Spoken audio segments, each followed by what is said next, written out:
Why is a muggle wielding a wand? What lurks within the Room of Requirement? Keep watching for all the secrets hiding in the latest Fantastic Beasts trailer. One of the opening shots of the trailer shows Newt Scamander and his brother Theseus strolling through a snowy village of tall houses with even taller chimneys. This is very clearly Hogsmeade, a small village on the outskirts of Hogwarts which is home to a number of little shops and several pubs like the Three Broomsticks and the Hogshead Inn. It's certainly not the first time the village has shown up in the Wizarding World franchise, as it is first introduced in Harry Potter and the Prisoner of Azkaban. Hogwarts students have to get permission from their parents or guardians to visit Hogsmeade on their days off, but Harry doesn't get his form signed by the Dursleys. That's why Fred and George Weasley give the boy who lived the Marauders map in the third film, which he uses to sneak down to Hogsmeade through one of the secret passages out of Hogwarts Castle. It's interesting that Hogsmeade is Newt and Theseus' first port of call rather than Hogwarts, but clearly their latest mission is a dangerous one. Luckily, they find someone there who's able to point them in the right direction. Newt and Theseus wind up in the Hogshead Inn and meet Aberforth Dumbledore, who is played by Richard Coyle. This isn't the first time Coyle's career has steered him toward a magical world, as fans will recognize him as the villainous Father Blackwood from Netflix's Chilling Adventures of Sabrina, which also follows witches and warlocks. Aberforth previously appeared in The Order of the Phoenix, where he's played by Jim McManus, but Kieran Hinds took over the role when Aberforth, who is Albus Dumbledore's brother, reappeared in Deathly Hallows Part 2. Aberforth is clearly happier with a much quieter life as a bartender, rather than Albus Dumbledore's antics with dark wizards, and that attitude is clear in the trailer as well. Off to save the world, are we? Of course, it isn't surprising that the Wizarding World series is fleshing out Dumbledore's family, since the sequel is literally called The Secrets of Dumbledore. Let's not forget that the previous film, The Crimes of Grindelwald, reveals that Credence Barebone is actually Aurelius Dumbledore. Oh dear, this family reunion is gonna get messy. When we first see Fantastic Beasts villain Grindelwald, now played by Mads Mikkelsen, after he replaced Johnny Depp in the role, he appears to be extracting the memory of the wizard Yusuf Karma. The memory extraction spell has popped up regularly throughout the Harry Potter series. It's been used by Dumbledore in the past and was also deployed in Fantastic Beasts and Where to Find Them on Catherine Waterston's character Tina Goldstein when she's brought to the death cell. Wizards or witches who use the spell will often store the memories for later review, using what's known as a pensieve.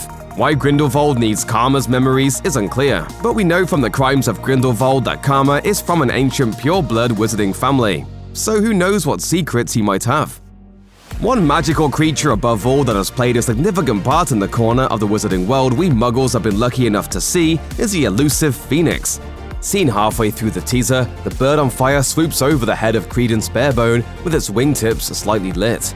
According to Newt Scamander's book, Fantastic Beasts and Where to Find Them, phoenixes nest at the top of mountain peaks, suggesting that Barebones has climbed to this snowy cliff face in search of one. The only concern is for what reason, given the bird's numerous magical properties. Phoenix tears possess powerful healing properties, as shown in Harry Potter and the Chamber of Secrets. Not only that, but any wizard who is lucky enough to have a phoenix feather at the center of their wand is a force to be reckoned with. Two feathers belonging to Dumbledore's own phoenix, Fawkes, eventually wound up in the wands of two of history's most powerful wizards, Harry Potter and Lord Voldemort. Keeping that in mind, could Credence's new encounter actually be the bird that will end up under the protection of Dumbledore himself? We're getting fired up to find out. The Room of Requirement is one of the most fascinating parts of Harry Potter lore. House Elf Dobby tells Harry about this secret room, which only appears when a person is in great need of it. It doesn't appear on any maps, even the Marauders map, and cannot be found unless you know exactly what you are looking for. The room was later used by Dumbledore's army in Harry Potter and the Deathly Hallows, when Neville Longbottom and other members hid out there after Death Eaters infiltrated Hogwarts. And now the Room of Requirement is back. What is this place? The room we require. We will have to wait though to see exactly what this group requires from the room, and what that big spinning cylinder thing is. Halfway through, we see one of the most shocking moments of the trailer. Jacob Kowalski, a muggle, is given a wand. Dumbledore asked that I give you something. Are you kidding me right now? As any Potter fan knows, the wand chooses the wizard though, and Jacob isn't even a wizard, so how does he have a wand? Most likely, it's a fake. The plot of The Secrets of Dumbledore focuses on Grindelwald's desire to destroy the Muggle race. This means that during any encounter with Grindelwald or his followers, Jacob would be especially at risk. Wielding a wand is a clever way to disguise Jacob's non-magical abilities, and Dumbledore likely planned this. This theory is further evidenced by the final scene of the trailer, showing Jacob eating in the Great Hall with some Hogwarts students and refusing to hand it over to a student, a witch who might be able to out him as a phony. Check out one of our newest videos right here. Plus, even more Looper videos about your favorite wizards are coming soon. Subscribe to our YouTube channel and hit the bell so you don't miss a single one.